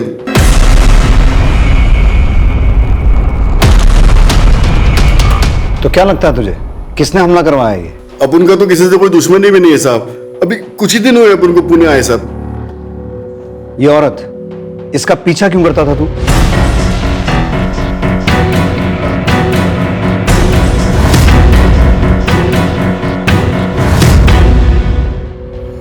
साहब, इस औरत का चेहरा अपन की रिश्तेदारी में एक औरत से मिलता है साहब, लेकिन 3-4 दिन पीछा करने के बाद अपन को लगा कि ये वो औरत नहीं है, तो अपन ने पीछा करना छोड़ दिया साहब। जब तुझे लगा कि तू इसे जानता है तो रोक के पूछना चाहिए था ना। अब साहब ऐसे कैसे रास्ते में किसी लेडीज से बात करता साहब? किसी लेडीज का पीछा कर सकता है लेकिन उसे रोक के पूछ नहीं सकता। और ये बच्चा इसे जानता है? हाँ साहब, ये भी इसी औरत के साथ ही रहता था साहब। पर हुआ क्या है साहब? मर्डर। पहले इस बच्चे को किडनैप किया गया, फिर मारा गया, और तू इस बच्चे को और इसकी मां को फॉलो करता था। अब तेरे ऊपर अटैक हुआ है। क्या कनेक्शन क्या है? कोई कनेक्शन नहीं है साहब। अपन तो बस एक आध बार इस औरत का पीछा किया साहब, अपन तो इसको जानता भी नहीं। तू रहता कहाँ है? तेरी फैमिली में कौन कौन है? साईं मंदिर के पास दोसा गली में रहता है साहब। अभी 15 दिन पहले ही पुणे आया साहब। उसके पहले मुंबई में रहता था साहब, एक मोबाइल कंपनी में काम करता था। सर ये पक्का झूठ बोल रहा है। अगर इसने पीछा करना बंद कर दिया होता तो किशोरी महाजन कांस्टेबल रमाकांत के पास कंप्लेंट करने क्यों आती? सर एक आदमी मेरा पीछा कर रहा है। कौन है, आप जानते हैं उसे? अभी तो ये सुनील जोशी हमारा प्राइम सस्पेक्ट है, क्योंकि इसे रोहन और उसकी मां किशोरी का पीछा करते हुए देखा गया था, लेकिन इसका मोटिव नजर नहीं आ रहा है। एक काम करो, एक कांस्टेबल तैनात करो इसकी निगरानी के लिए, और हॉस्पिटल वालों से कहो कि जब इसे डिस्चार्ज दें पहले हमें इन्फॉर्म करें। फिलहाल के लिए पुणे में जहां ये रहता है उसके आसपास और मुंबई से इसका बैकग्राउंड चेक करवा। सर मैंने किशोरी और दिलीप के घर काम करने वाली मेट संगीता से बात की। क्या कहा उसने? मेरा नाम तो नहीं आएगा ना, नहीं तो मेरा काम छूट जाएगा। संगीता तू टेंशन मत ले, जो जानती है सच बता दे, तुझे कुछ नहीं होगा। मेरे को तो लगता है कि दिलीप साहिब रोहन बाबा से प्यार ही नहीं करते थे। बार बार समझा ना कि उसे खुद का काम खुद करने दो। कौन सा पाप किया था कि मुझे ऐसा बेटा पैदा हुआ मेरे? मैं जहां भी जाता हूँ लोग बोलते दिलीप भाव को लड़का देखो, बोल नहीं सकता, सुन नहीं सकता। अच्छा था पैदा होते ही मर जाता। मुझे अभी भी यही लगता है कि रोहन का कातिल दिलीप और किशोरी को कोई सबक सिखाना चाहता था। सर कहीं ऐसा तो नहीं कि दिलीप ने ही अपने बेटे रोहन की सुपारी सुनील को दी हो और काम खत्म होने के बाद सुनील को रास्ते से हटाने की कोशिश की ताकि कोई सबूत ना बचे? अभी किसी नतीजे पर नहीं पहुंचा जा सकता, सारे एंगल्स ओपन रखो। यह पता लगाओ कि सुनील जोशी और दिलीप महाजन का आपस में कोई कनेक्शन है क्या। तब तक मैं किशोरी से बात करता हूं। सब कौन सा बाप अपने बच्चे से उम्मीदें नहीं बांधता? वो रोहन को अपनी तरह काबिल बनाना चाहते थे, इसका मतलब ये थोड़ी ना कि वो अपने बच्चे को मार देंगे। देखिए मैं आपसे एक सीधा और सिंपल सवाल पूछ रहा हूं, क्या दिलीप सुनील पर जानलेवा हमला करवा सकते हैं? क्या रोहन की हत्या इससे जुड़ी है? आप लोग कुछ भी अनाप शनाप बोल रहे हैं। मेरा बेटा मुझसे छिन गया है, मेरी जिंदगी बेकार हो गई और आप लोग हमें ही परेशान कर रहे हैं, मेरे पति पर शक कर रहे हैं। देखिए किशोरी जी, हम आपको परेशान नहीं कर रहे हैं, आपके बेटे के कातिल को ढूंढने की कोशिश कर रहे हैं, इसलिए हमारे सवालों का सीधा सीधा जवाब दीजिए। क्या आपके पति दिलीप सुनील पर जानलेवा हमला करवा सकते हैं? क्या वो रोहन की हत्या करवा सकते हैं? कितनी बार कहूं, वो ऐसा कुछ नहीं कर सकते। वो बहुत अच्छे इंसान है। हाँ उनका गुस्सा तेज है, लेकिन मुझसे बेहतर उन्हें कोई नहीं जानता। अगर वो नहीं होते तो मैं आज जिंदा नहीं होती।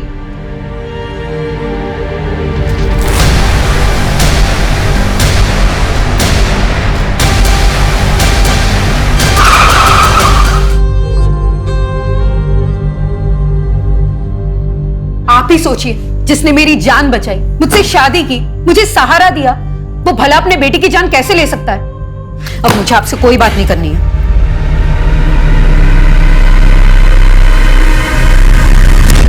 ही इज फिट नाउ, हम उसे डिस्चार्ज दे रहे हैं, आगे आप देख लीजिए। अभी के लिए तुझे जाने दे रहे हैं, लेकिन ये मत समझना हमारी नजर नहीं रहेगी तुझ पे। हमें बिना बताए तो शहर से बाहर नहीं जा सकता, और रोज थाने आना पड़ेगा तुझे हाजिरी देने के लिए, समझा? ठीक है साहब, अपन आ जाएगा रोज आपसे मिलने। अभी चलता है।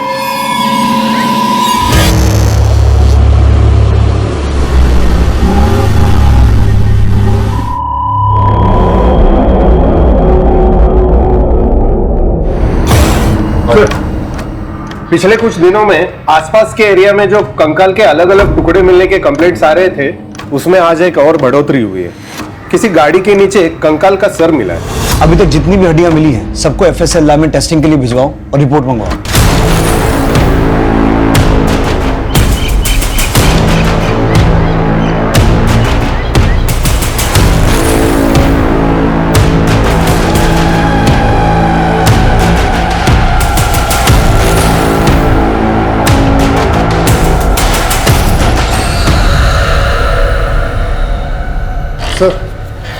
सर दिलीप महाजन के बारे में एक बात पता लगी है।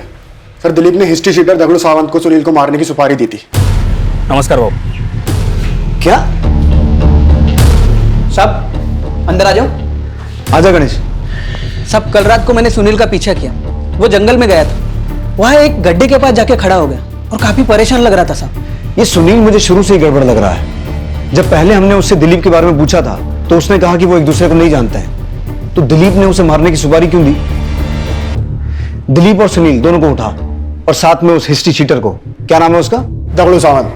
क्या मैं जान सकता हूं मुझे इस तरह यहां लाने का क्या मतलब है? सुनील जोशी से किस बात को लेकर झगड़ा हुआ था?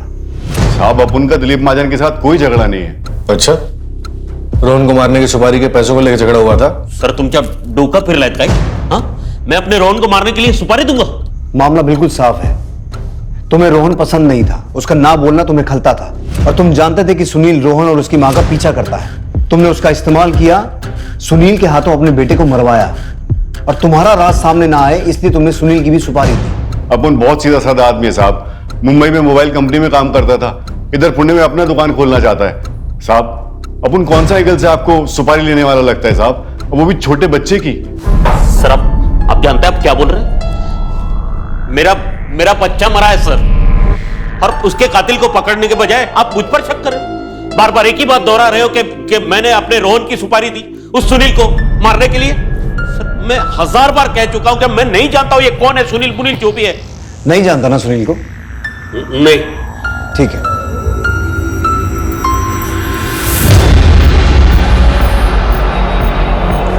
अब भी तू यही कहेगा कि तू सुनील को नहीं जानता?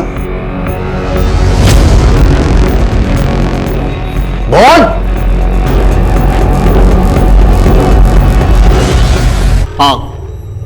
हाँ दी मैंने सुपारी, लेकिन उस साले की किस्मत अच्छी थी कि बच गया साला।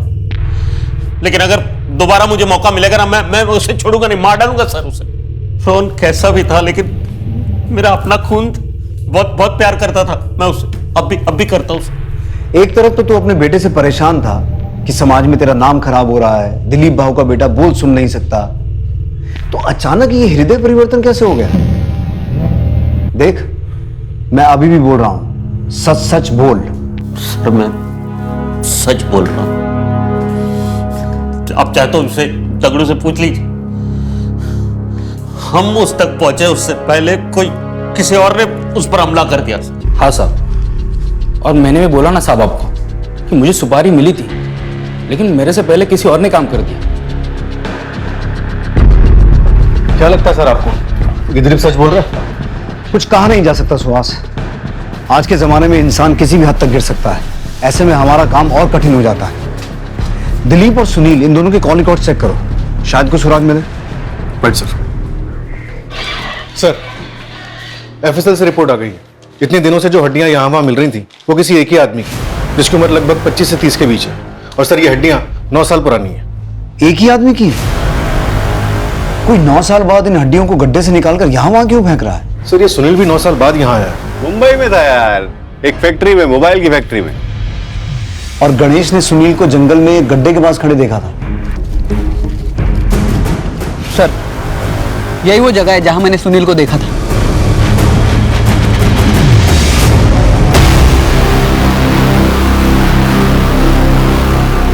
एक और हड्डी? सर 9 साल बाद इस तरह से हड्डियों को बाहर निकाला गया है, आखिर को करना क्या चाहता है? अपने राज को हमारे सामने आने से रोकना चाहता है। आसपास चेक करो। सुहास,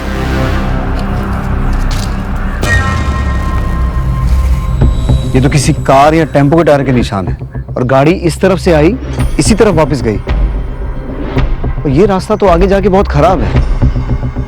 इसका मतलब है इस रूट का जानबूझ के इस्तेमाल किया गया ताकि कोई किसी की नजर में ना आए। हाँ सर, क्योंकि इस रास्ते से तो बड़ी आसानी से आ जा सकता है। आसपास की सभी दुकानें, पेट्रोल पंप, ढाबे, टैक्सी और टेम्पो स्टैंड, हर जगह पूछताछ करो। हर जगह की सीसीटीवी फुटेज चेक करो। हो सकता है किसी ने इस रास्ते से किसी गाड़ी को आते जाते देखा हो। किशोरी को स्टॉक करना, रोहन का किडनैप होना, उसका मर्डर और अब ये गड्ढा, इन सब में एक ही चीज कॉमन है, वो है सुनील। इस सुनील को एक बार फिर उठाओ और पिछले 9 सालों के जितने भी अनसॉल्व मिसिंग केसेस हैं, सबकी फाइल मंगवाओ और इस हड्डी को फोरेंसिक जांच के लिए भेजो। पुणे पुलिस 9 साल पुराने कंकाल के अवशेषों के मिलने और 7 साल के रोहन महाजन के मर्डर के बीच की कड़ी को सुलझाने के बहुत करीब थी। एफएसएल यानी कि फोरेंसिक साइंस लेबोरेटरी की रिपोर्ट आने के बाद पुलिस ने 9 साल पुराने गुमशुदा लोगों के केसेस को चेक किया और 2 लोगों की पहचान हुई। सर, 9 साल पुराने जितने भी अनसॉल्व मिसिंग केसेस हैं, उसमें से ये केस हमारे प्रोफाइल से मैच करता है। 28 साल का गोकुल कदम। गोकुल कदम? इसकी फैमिली से मिलो, पता करो 9 साल पहले की इसकी क्या कहानी। Right sir.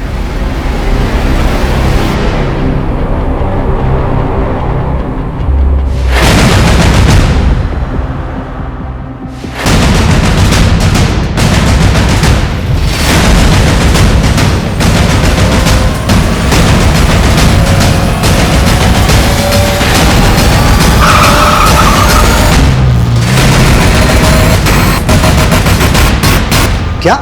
हाँ सर। तुम तो कह रहा था शादी नहीं करेगा। अरे यार, करनी पड़ रही है, बाबा नहीं मान रहे थे। किशोरी की शादी 9 साल पहले इस गोकुल के साथ हुई थी और शादी के कुछ ही दिनों बाद यानी 21 मई 2010 को गोकुल घर से ये कह के निकला कि वो मुंबई को भाड़ा लेकर जा रहा है और आज तक घर वापस नहीं लौटा। ये किशोरी, सुनील और दिलीप, इनके बीच कुछ ना कुछ खिचड़ी तो पक रही है।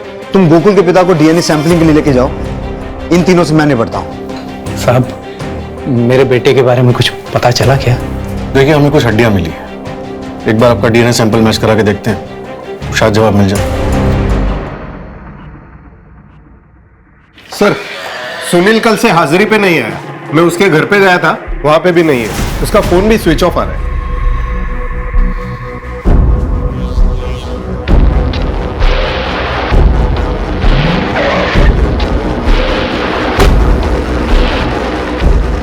मेरे बेटे के कातिल का मिलना तो दूर, अब मेरी पत्नी भी गायब हो गई, फोन भी बंद आ रहा है उसका। क्या? कितने बजे निकली तुम्हारी पत्नी घर से? 2 बजे नहीं, 1 बजे। एक के बाद एक सारे हादसे तुम्हारे घर में क्यों हो रहे हैं? कहीं किशोरी को तुमने ही तो गायब नहीं किया है? मेरे बेटे के कातिल को ढूंढने के बजाय, मेरी पत्नी को ढूंढने के बजाय आप मुझे ही सवाल पे सवाल पूछे जा रहे हैं सर। वही बीवी जिसकी 9 साल पहले भी एक शादी हो चुकी थी और फिर एक दिन अचानक उसका पति गायब हो जाता है और फिर 1 साल के इंतजार के बाद तुम उसकी मांग में सिंदूर भर देते हो। तुमने क्यों शादी की उससे? क्या वजह थी? मुझे जो सही लगा वो किया मैं बताता हूं कि तुमने किशोरी से शादी क्यों की। तुम पहले से ही किशोरी को पसंद करते थे या शायद तुम दोनों एक दूसरे को पसंद करते थे। बस उसके पति को मार दिया और कर ली शादी।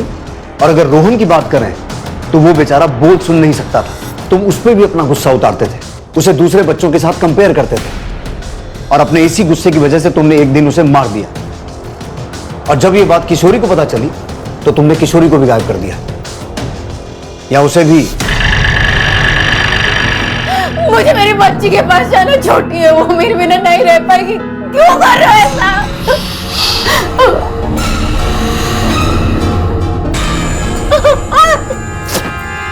मुझे जाने दो। जिस जंगल के गड्ढे से गोकुल कदम के अवशेषों को निकाला गया था, पुलिस ने हाईवे से उस जंगल को कनेक्ट करती हर सड़क पर लगे सीसीटीवी कैमरा के फुटेजेस को घंटों घंटों बैठकर देखा और एक सीसीटीवी फुटेज में उन्हें एक टेम्पो जंगल की तरफ जाता और फिर वापस आता दिखाई दिया और ये टेम्पो किसी पकिया नाम के आदमी का था। और मैं क्या, दाल चावल कैसा है?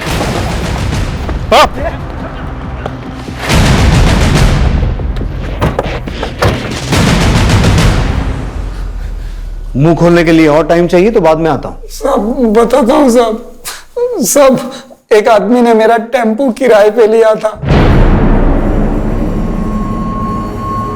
इन दोनों में से कौन था? इनमें से कोई नहीं था सर। 2 दिन पहले पुलिस स्टेशन आई थी। कोई भी तो नहीं है मैडम। सर, दिलीप ने हिस्ट्री शीटर दगड़ू सावंत को सुनील को मारने की सुपारी दी थी। आप लोग यहाँ पे? हमें नहीं पता था हमारे बीच रहकर इतना बड़ा खेल खेलने वाला हमारा अपना ही आदमी है। सुहास, तलाशी लो घर की।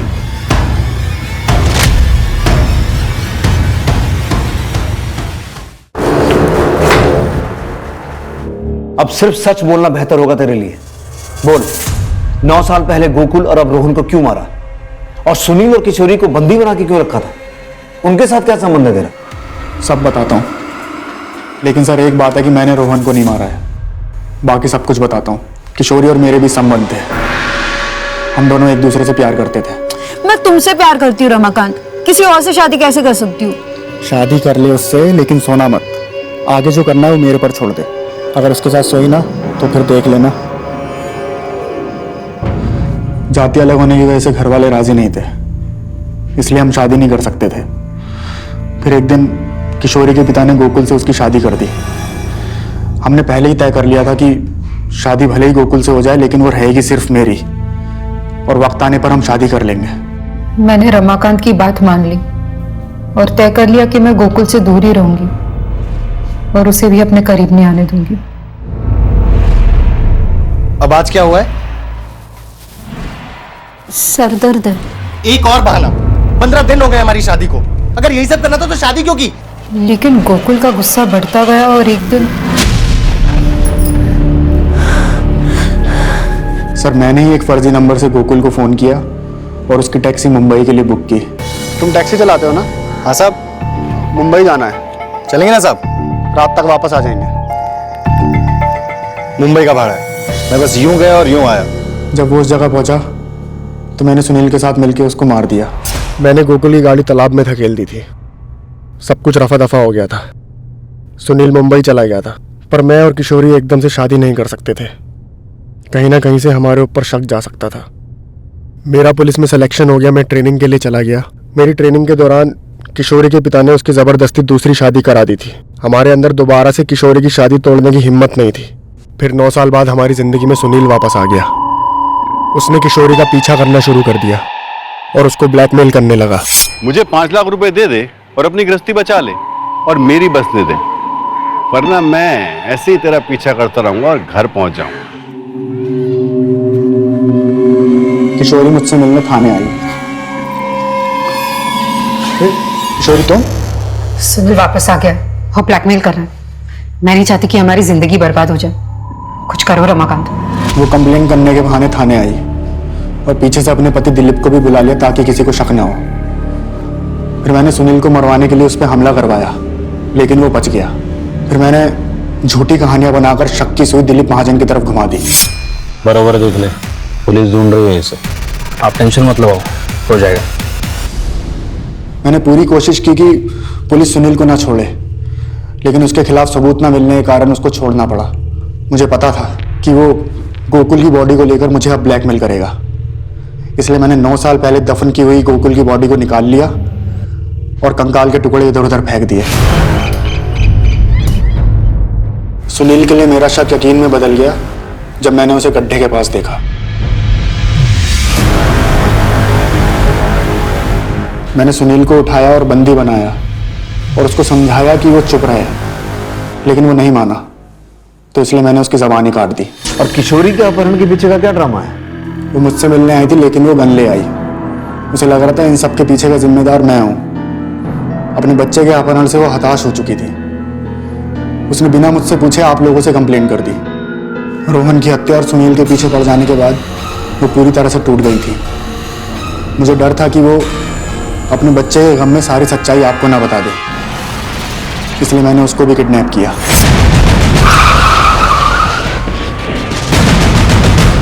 तूने सारा माहौल इस तरीके से तैयार किया कि हमारा शक दिलीप पे जाए और ये मामला हमेशा के लिए बंद हो जाए। पर तू भूल गया कि हम पुलिस वाले राख से भी आग निकाल लेते हैं।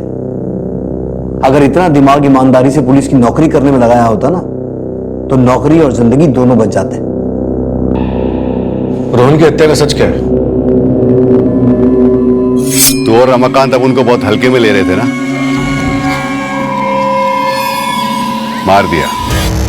मार दिया अपन तेरे बेटे को। सुन, अभी भी अगर तुम लोग बाज नहीं आए ना, तो अपन तो फंसेगा ही, लेकिन तेरी पोल भी खोल देगा। अभी अपन को 5 लाख नहीं, 10 लाख चाहिए, वरना अपुन तेरे पति को बता देगा कि तेरा एक कातिल के साथ चक्कर था और तूने ही अपने आशिक के हाथों अपने पहले पति को मरवाया। फिर जब मैंने ये बात रमाकांत को बताई तो उसने सुनील पर जानलेवा हमला किया। मैं नहीं जानती थी कि 9 साल पहले किया गुनाह मेरी जिंदगी में वापस आकर तबाही मचा देगा। जुर्म चाहे कितनी भी चालाकी से किया जाए, कितना भी छुपाया जाए, लेकिन एक ना एक दिन वो बाहर आ ही जाता है।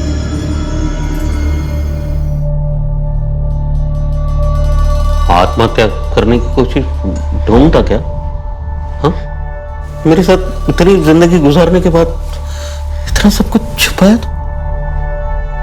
तो मुझे एक बार कहा होता, एक बार तो आज हमारा रोहन ना जिंदा होता। किशोरी, लेकिन तुम्हें तो ना मुझसे प्यार है, रोहन से, ना ही रामेश से। ये सब झूठ है। मुझे आपसे सच्चा प्यार है और इसी सच्चे प्यार को खोने के डर से मैंने आपसे सब कुछ छुपाया। मुझे माफ कर दो।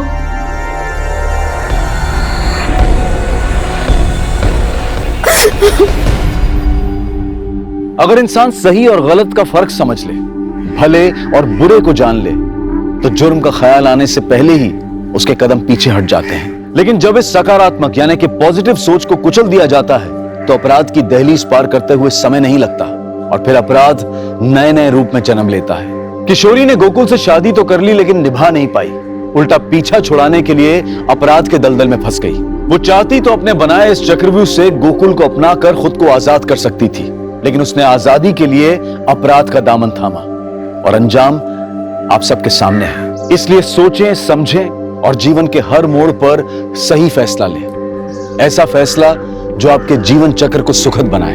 अब मैं अनूप सोनी आपसे विदा लेता हूं। फिर मुलाकात होगी क्राइम पेट्रोल सतर्क के ब्लैक हेडलाइंस अध्याय में एक और नए केस के साथ। और याद रखें, क्राइम और आपके बीच में सिर्फ इतना फर्क है कि आप कितने सतर्क हैं। सतर्क रहें, सुरक्षित रहें। जय हिंद। इस तरह के और भी एपिसोड देखने के लिए हमारे चैनल को सब्सक्राइब करें और बेल आइकन दबाना ना भूलें।